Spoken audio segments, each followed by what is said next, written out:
Ensemble, ne cessons jamais d'apprendre. Je suis Gérard Pécou, président de Calimedia, agence digitale de solutions e-learning. Je vous accueille sur Never Stop Learning, un podcast qui vous fait rencontrer des acteurs de la formation entrepreneuriale et éducative d'aujourd'hui et de demain. Bonjour. Alors aujourd'hui, nous allons accueillir Peter Kiger, qui est le coordinateur digital du groupe Le Safre. Bonjour Peter. Bonjour Gérard. Merci tout d'abord d'avoir accepté notre invitation pour ce nouvel épisode de notre podcast Never Stop Learning. Alors, tout au long de ce podcast, nous allons parler avec toi de la manière dont on peut gérer la formation digitale et en général le digital pour des milliers de collaborateurs dans le monde. Je l'ai dit pour le groupe Le Safre. Le Safre est un très grand groupe français qui est un leader sur son secteur, mais qui, paradoxalement, en tous les cas pour moi, la première fois que je suis entré en contact avec Le Safre, j'en avais jamais entendu parler et pourtant, vous êtes, mondialement connu. Tu peux nous présenter, Le Safre et puis après on parlera plus spécifiquement de ton parcours, bien sûr. Effectivement, le Safre est un groupe qui n'est pas très connu, et pourtant un pain sur trois dans le monde est fabriqué avec notre levure. On est présent dans 185 pays dans le monde, c'est-à-dire que nos produits sont distribués dans l'ensemble de ces pays-là, et on a à peu près 10 700 collaborateurs qui travaillent activement tous les jours autour de la fermentation.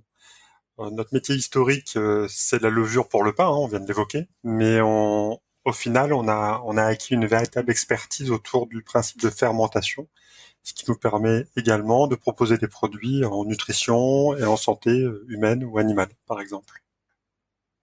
D'accord. Merci parce que c'est très intéressant. Je crois et ça on en parlera puisque ça fait partie des questions que je me posais, qu'il y a 85 nationalités qui cohabitent. C'est exact cette information? Oui, oui, tout à fait. Ouais, ce qui est C'est un dingue. véritable enjeu. Hein. Faut Ouais, c'est considérer le clair. SAFRE comme un ensemble de PME. Donc, on est présent partout dans le monde et donc forcément, on a énormément de nationalités différentes, donc de cultures aussi différentes. Hein. Ah oui, j'imagine. Ça m'avait impressionné, ces 85 nationalités, parce que nous, chez Calimedia, quand on a traduit en 20-25 langues, c'est le bout du monde. Alors 85, alors même s'il y en a qui parlent la même langue, ça doit être un défi. Tu nous en parleras un peu plus tout à l'heure. Ouais, tout à fait. Est-ce que tu peux te présenter pour nos auditeurs, ton Euh, parcours et comment tu es arrivé finalement chez Le Safre? Qu'est-ce qui t'y a amené? Mon parcours, oui. Alors, en fait, je suis journaliste à la base, aussi étonnant que ça puisse paraître. Et j'ai rapidement évolué vers la fin des années 90 dans les sphères de la communication et notamment en m'appuyant sur le web. Donc, dès le départ, en fait, le web a fait partie de mon univers. Donc, maintenant, on parle de digital, bien sûr. Donc voilà, donc depuis plus de 20 ans, j'associe communication, marketing à tous ces outils digitaux. J'ai été également directeur des ressources humaines d'un groupe il y a quelques années. Et finalement, j'ai retrouvé un peu mes premiers amours au sein du groupe AFNOR il y a un peu plus de 10 ans maintenant, en tant que responsable éditorial et digital. C'est toujours associé. Et puis il y a quelques années, j'ai décidé de rejoindre le groupe Le Safre, donc il y a 5 ans. J'ai toujours travaillé dans le monde du service et là, je travaille pour la première fois pour un groupe industriel et c'était réellement quelque chose que j'avais envie de faire. J'étais d'ailleurs assez surpris par l'offre de poste qui était quand même assez originale dans un contexte industriel. Et donc voilà, le challenge m'a plu et je regrette vraiment pas. Tous les jours, c'est une véritable découverte. En plus, le Safre, c'est voilà, j'ai travaillé pendant un peu plus de 4 ans au sein d'une business unit dédiée à la panification, donc dédiée aux solutions pour le pain. Et le pain a cette dimension tellement culturelle, tellement intime finalement, que ça donne du sens finalement à ce que nous faisons. D'ailleurs, le motto de l'ESAF, c'est entreprendre ensemble pour mieux nourrir et protéger la planète. Et clairement, c'est quelque chose qui est vraiment ancré au sein de chaque collaborateur. Et c'est ce que nous faisons au quotidien. Il y a vraiment cette dimension, cette vision qui est très très pertinente et qui est réelle en plus. Et je crois que quelque chose qui est important pour toi, c'est que tu as fait tes études de journaliste, il me semble, en Angleterre, et que tu es parfaitement bilingue. Ce qui, dans un groupe où il y a 85 nationalités, doit être un sérieux avantage. Oui, effectivement. Alors, je suis petit et grand breton. D'accord. Et C'est belge joliment aussi. dit.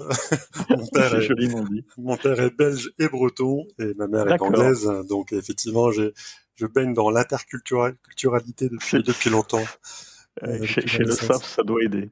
Ah oui, beaucoup, parce que notre langue de travail est l'anglais, à travers le monde. Et il y a cette dimension culturelle aussi qui est très forte, hein. Je disais en préambule. Au-delà de la langue, il y a vraiment la façon dont les gens vont appréhender les sujets, vont mettre en application des process ou des produits ou services qui parfois peut être différente. Et le fait d'avoir une connaissance culturelle, hein, de la façon dont l'autre avance ou travaille, c'est assez riche, oui. D'accord.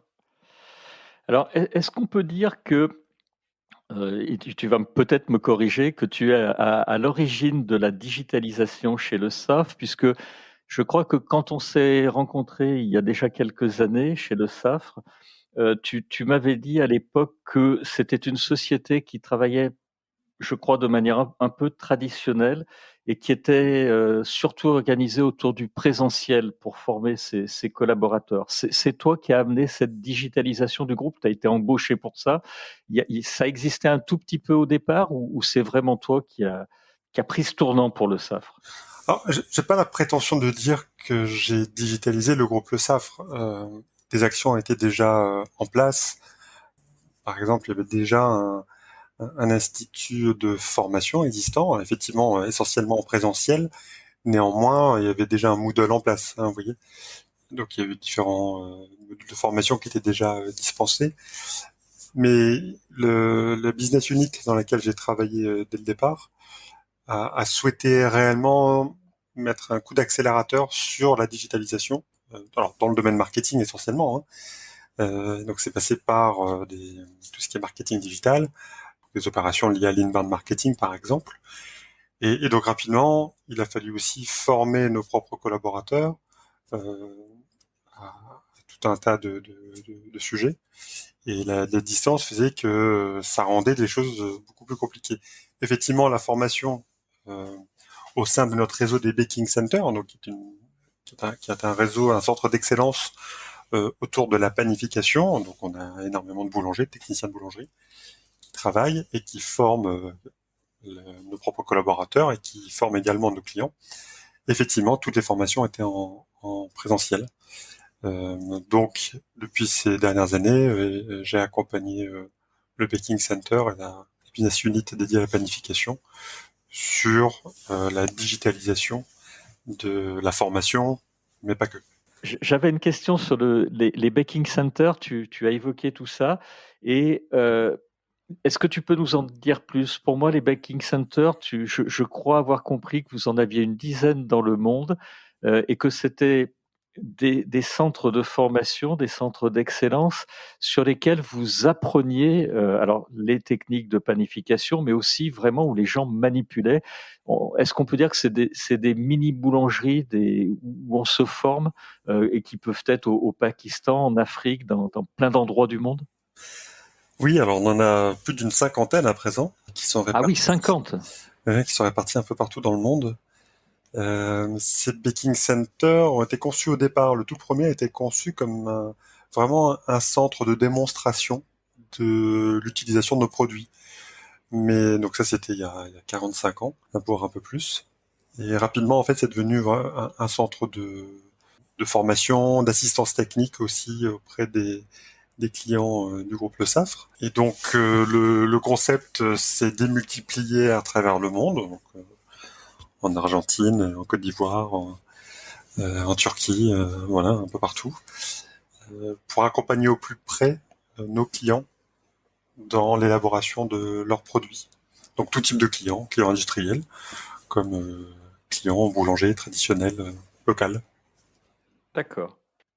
Qu'apporte la digitalisation de la formation dans un groupe international comme le SAF? Vous faisiez beaucoup de présentiel, tu nous l'as expliqué, et notamment avec les backing centers, 50 backing centers qui fonctionnent avec finalement en présentiel. Donc, comment, quand on arrive pour la première fois dans un groupe, on met toute cette démarche digitale de formation en place dans un groupe comme ça, et qu'est-ce que peut apporter la digitalisation de la formation dans un groupe comme le SAFRE? Alors, je te cache pas que c'était assez complexe, Oui, puisque j'imagine. C'est pour ça que je te pose la question. puisque la formation présentielle était nécessaire. Enfin, on a des gens qui viennent manipuler de la pâte. La C'est pâte à ça. pain. Donc, digitaliser ça, c'est oui, quand je suis arrivé, on m'a regardé un peu bizarrement en disant c'est possible. Alors, heureusement, il y a le responsable formation du Baking Center a déjà eu à réaliser ce genre de choses par le passé parce qu'il y a une expérience assez intéressante à l'international, et notamment sur de la formation. Mais oui, c'était un sacré challenge, effectivement. Oui. J'imagine. Et puis, ça doit pas être simple parce que entre une formation au Pakistan, en Inde, et une formation en Europe, j'imagine que les gens n'ont pas accès aux mêmes terminaux. Il y en a qui travaillent sur PC, il y en a qui ont peut-être accès qu'à des téléphones. Tu as eu ces problématiques, et comment tu les as gérées? Alors, il y a eu des problématiques techniques, bien évidemment, même si, alors, si on parle de nos collaborateurs internes, ils sont équipés de matériel. Voilà, on est tous à peu près logés à la même enseigne. Donc, ce qui est plutôt rassurant.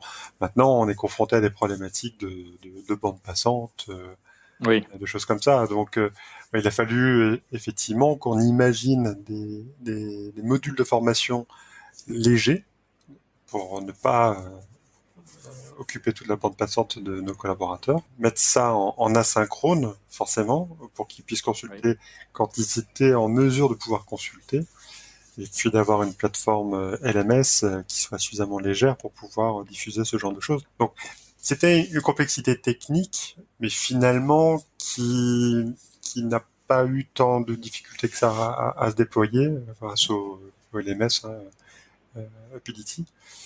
Là où c'était peut-être plus complexe, c'était de pouvoir donner une formation suffisamment universelle pour que cela puisse parler à tout le monde. Et c'est très compliqué parce que le matériel pour fabriquer du pain n'est pas le même au Chili qu'en France, par exemple. Oui, tout à fait. Le pain que l'on fabrique en Allemagne n'est pas le même que celui qu'on fabrique en Chine ou au Japon. Donc, Et la et ça, complexité était là-dessus. comment tu fais? Parce que c'est un défi ça, quand tu effectivement, 85 nationalités qui ont pas tous le même matériel, comment tu arrives à avoir finalement un socle commun? Puis j'imagine qu'il y a des habitudes de formation différentes. Comment tu arrives à prendre tout ça en compte, et à faire que, bah, au final, ça fonctionne? Parce que ça fonctionne chez le SAF. Il y a eu un formidable travail au sein du réseau des baking centers, hein, où ils ont travaillé sur le contenu socle de formation. Qu'est-ce qui est commun à tout le monde? D'accord. Donc ça nous a permis de définir que des sujets autour de la farine, c'est quoi la farine, comment ça marche, etc. Tout ce qui est matière grasse, la levure, bien évidemment, comment ça fonctionne, parce que voilà, c'est pas parce qu'on manipule ce genre de choses qu'on a forcément une connaissance scientifique de l'objet. Donc voilà, on a défini un socle commun, et ensuite, libre à chaque baking center de pouvoir développer ses propres modules de formation, avec un accompagnement en termes d'ingénierie pédagogique du central si nécessaire. Donc ça veut dire que, au niveau du siège, vous bâtissez finalement avec les backing centers un socle commun, vous leur envoyez un certain nombre de choses et ils se les réapproprient, au niveau des pays? Voilà, tout à fait. Après, ils sont D'accord, complètement autonomes. Il faut vraiment considérer le SAF comme un ensemble de PME où chaque entité est autonome. d'accord, Néanmoins, effectivement, le Baking Center bâtit un catalogue de formation. d'accord. Voilà, donc les gens peuvent suivre ces formations-là, donc en présentiel essentiellement, et aussi maintenant en distanciel. Ensuite, en région, ils peuvent adapter le contenu et le faire à leur propre sauce.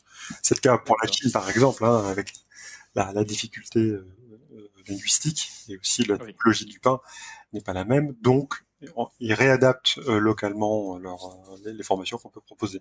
Donc, on bâtit des canevas qu'ensuite, eux peuvent soit prendre en l'état, soit adapter. Alors c'était une de mes questions parce que je me suis toujours demandé comment vous arriviez finalement à gérer, les problématiques linguistiques et finalement les problématiques linguistiques, vous les avez réglées parce que c'est ce que tu expliques, ces PME, PMI finalement font ce travail-là. C'est repris en région. C'est repris en région. Alors, effectivement, nous, on essaie de travailler aussi sur nos modules de formation en plusieurs langues. Les langues Oui, bien on va dire sûr. les plus courantes, hein, anglais, français et espagnol au sein de notre réseau. Ensuite, on peut intégrer d'autres langues, hein. On a fait des formations en turc, par exemple. Mandarin simplifié?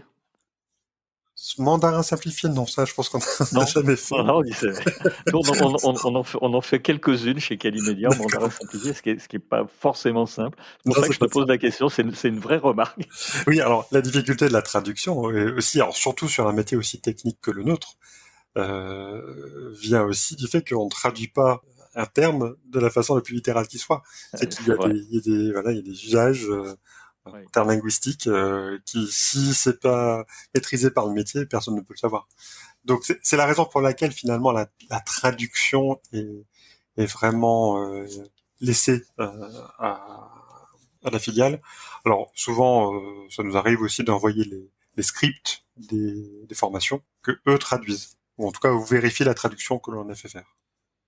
Vous utilisez donc il y a un socle de formation qui arrive, dans les différentes filiales, le savent. Est-ce que localement, tu sais si, ils utilisent des techniques de tutorat, de classe virtuelle? Est-ce qu'il y a un accompagnement? Alors, je te pose cette question parce qu'en présentiel tel que vous faisiez, j'allais dire auparavant, mais c'est presque le cas, la question, elle est évidente parce que là, il n'y a pas besoin de classe virtuelle. Vous faites du présentiel, vous devenez très, très fort en blended learning, c'est-à-dire le mixte, présentiel-distanciel. Mais on peut se poser la question avec le Covid et c'était d'ailleurs une de mes questions. Le Covid, il a changé quoi, en matière d'approche pour la formation? Ça vous a obligé, à bouger les lignes et justement à revenir vers du digital learning, de la classe virtuelle, du tutorat? Comment vous avez géré la période finalement de mars ou de janvier 2020 pour certains pays jusqu'à maintenant? Alors c'est sûr qu'on est passé, alors on était en train de passer au blended learning, donc hein, d'intégrer de plus en plus d'e-learning dans les parcours de formation que l'on propose. Le Covid arrive, plus de possibilité de se voir physiquement. Donc là, qu'est-ce qu'on fait? Donc, branle-bas de combat, décision au niveau du groupe. Il faut mettre à disposition de l'ensemble de nos collaborateurs un maximum de modules d'e-learning. Donc, soit ceux que nous avions déjà en magasin, on en a fait faire en plus, dans un temps très court. On est allé chercher des formations dans des catalogues en ligne de formation, comme LinkedIn Learning par exemple, sur des formations autour de démarches commerciales par exemple. Voilà, on a essayé vraiment de créer un environnement de formation pour que nos collaborateurs qui ne pouvaient plus travailler puissent profiter de ce moment-là pour évoluer. Et ça a très bien marché. On a consulté les temps passés, le nombre de personnes, le nombre de participants a littéralement explosé sur nos plateformes et ça a été Ah oui, vraiment très très positif là-dessus. Alors, pour la partie présentielle, je mets les mains dans la pâte. Là, par contre, compliqué. Donc, on a mais rabâché des compliqué, ouais. solutions de, de lunettes connectées, des choses comme ça. Donc, voilà, on est encore en cours hein, de tests, d'essayer différentes choses. Tu parlais de classe virtuelle. Je parlerais plutôt de collaboratif. D'accord. Où voilà, on a des outils hein, comme Teams par exemple qui nous permettent de créer des conversations au sein de communautés, de communautés d'intérêt. Donc on s'appuie beaucoup sur ces outils-là en complément de la formation. Tu parlais de quelque chose d'intéressant, c'est-à-dire que avec ce qui se passe, ça veut dire que presque post-pandémie, vous pourriez aller chez le SAP faire des casques à réalité virtuelle, des lunettes connectées. C'est quelque chose que vous explorez et qui pourrait être une des solutions pour vous? Oui, clairement. Ce sont des outils, alors vus comme gadgets il y a encore quelque temps, hein, avant, dans le monde d'avant, oserais-je dire, Oui. euh, Le monde d'avant, oui. qui maintenant apparaissent de plus en plus comme étant des outils facilitants. On prend la lunette en réalité augmentée, typiquement elles sont pertinentes pour faire du remote technical assistance, donc de l'assistance technique. Avant, on avait nos experts qui se déplaçaient à travers le monde. Là, ils peuvent plus. Donc, comment peuvent-ils aider une usine au fin fond de l'Asie ben, la solution peut venir aussi de ces outils-là. Donc, ces outils peuvent être une solution immédiate à un problème, et ensuite, on est en train d'envisager leur utilisation pour de la formation sur site. Hein. Je suis devant un nouveau matériel, comment est-ce que je m'en sers? Bon, ben, je chausse les lunettes connectées et je peux jouer une vidéo, voire même avoir en surimpression des gestes à réaliser. D'accord, ouais, donc c'est vraiment quelque chose qui est dans le pipe et que vous explorez tout à fait sérieusement. Ce que je peux comprendre, alors, ça me fait bizarre pour un groupe comme le SAF parce que vous êtes justement dans la planification, ce que tu expliquais dans les levures de bière. Et c'est vrai que j'avais pas vu forcément l'intérêt, mais vous avez tellement d'usines dans le monde que c'est évident que ces outils peuvent être d'une grande utilité. Ça veut dire, Peter, qu'il y aura un avant et un après Covid, clairement, chez le SAFRE en matière de formation? Oui, clairement, oui. Oui, oui. De toute manière, je vais plutôt dire que le Covid a été un accélérateur. Oui, C'était quelque chose que nous envisagions de faire. Il y avait déjà des projets à travers le groupe. Là, enfin, l'avantage, c'est difficile de dire ça, mais en tout cas, le résultat de la situation fait qu'effectivement, on accélère sur ces sujets-là. Ça devient un impondérable. Il faut réussir à former nos collaborateurs à travers le monde, quel que soit le sujet d'ailleurs. oui, je peux vraiment comprendre. J'avais une dernière question sur le coût de la formation et si finalement parce que dans les grands paradigmes de la formation, on dit toujours que le digital learning est moins cher que la formation. Ça a été un des critères de choix pour un tel groupe d'aller vers le digital learning ou c'était vraiment pour d'autres raisons? Non, le coût a jamais été une donnée, Ça réellement. n'a jamais été une donnée. Non, on a toujours privilégié le contact humain. On apprend beaucoup plus, alors surtout sur nos métiers, Oui, parce que ce sont oui. des métiers manuels, mais même au-delà sur d'autres fonctions. Hein. Je prends la fonction finance, par exemple, où on est en train de déployer un programme de formation aussi.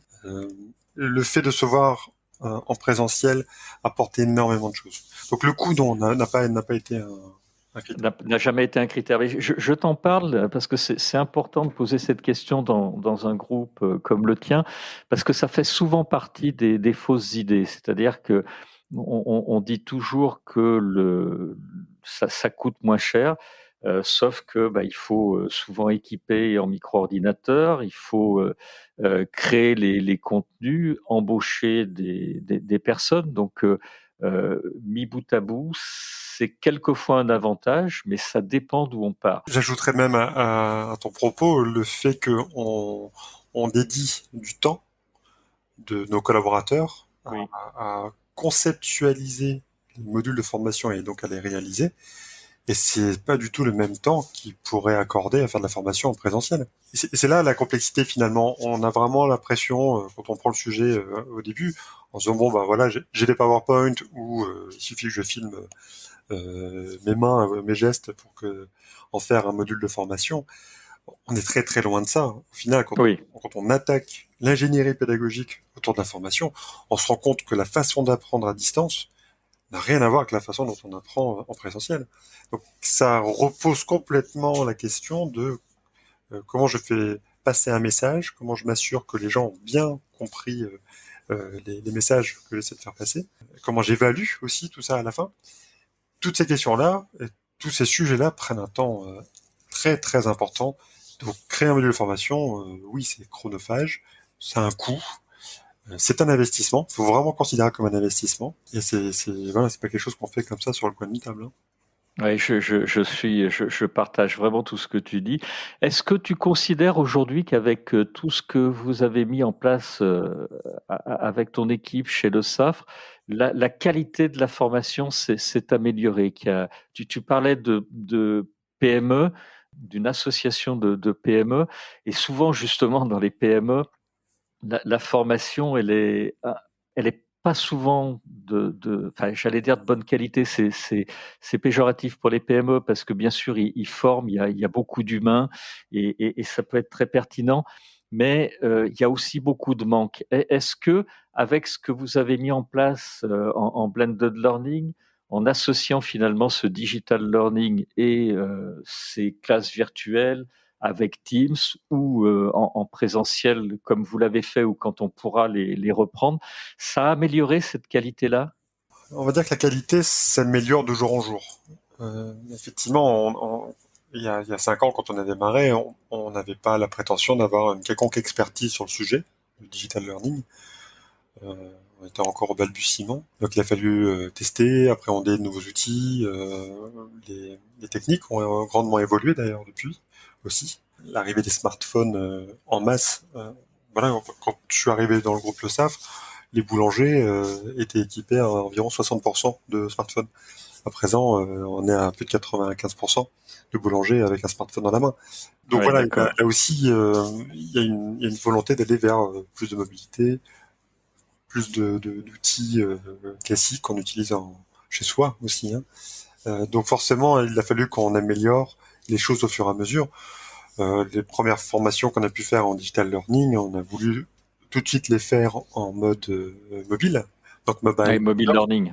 Voilà. Mais en fait, on a fait du mobile only. Et donc, quand les gens sont chez eux à regarder les formations, on se dit, bah oui, c'est dans un tout petit écran, c'est pas très intéressant. Donc, il a fallu revenir très Les rapidement adapter, ouais. et les réadapter à nouveau, quitte à perdre un petit peu en côté interactif dynamique et aller vers de la formation en HTML5 assez classique.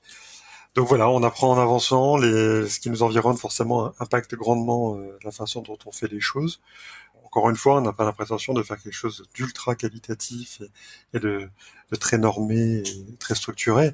Euh, on essaye de faire au mieux et en fonction des besoins de nos collaborateurs et de nos clients aussi. Et puis, bah, écoutez, bon an, mal an, les résultats sont plus que Oui, satisfaisants et on espère encore grandir beaucoup dans les oui, mois et années qui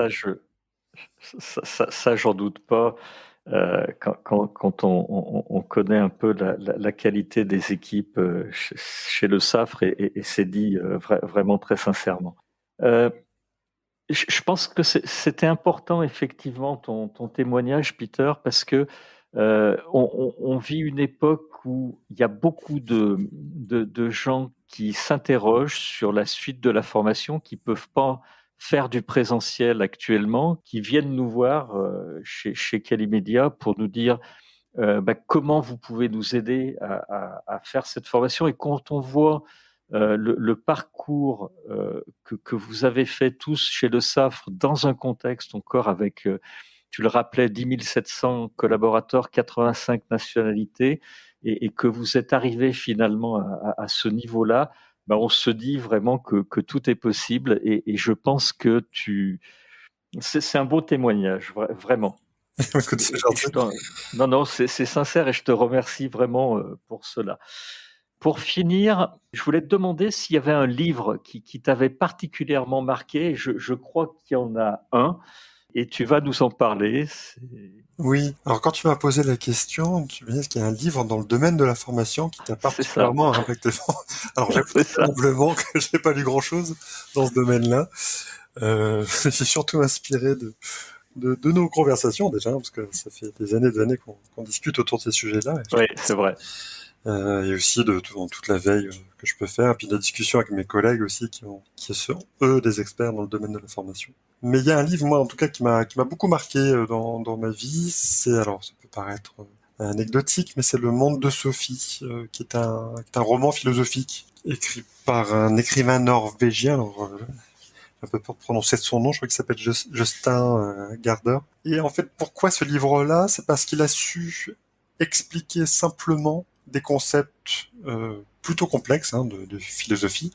Expliquer Nietzsche, c'est quand même loin d'être simple. Oui. Et il l'a fait de manière très simple et en racontant une histoire. Et je pense que le lien avec la formation est celui-là. Notre rôle et le rôle des formateurs, c'est d'arriver à transmettre un message.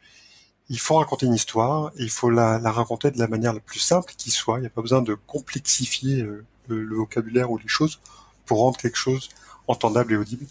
Et voilà. Et je trouve que cet auteur-là a eu un incroyable talent pour mettre à disposition de tout à chacun des concepts plutôt complexes. Et voilà. C'est tout à fait le rôle de la formation et je te remercie pour avoir partagé ce choix. Je voulais pour conclure remercier nos auditeurs pour nous avoir écoutés et je voulais te remercier bien sûr toi Peter pour ton témoignage, comme je te l'ai dit, qui est vraiment très très intéressant. Un grand merci vraiment sincèrement pour avoir participé à ce podcast. Et avec tout ce que tu nous as dit, les perspectives, je doute pas que dans l'avenir, vous allez avoir des très beaux projets innovants chez le SAFRE avec tout ce qui se prépare. Merci beaucoup, Peter, pour ce superbe témoignage. Merci Gérard. À bientôt.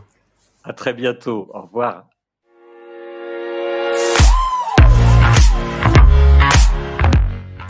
Vous êtes arrivé à la fin de cet épisode.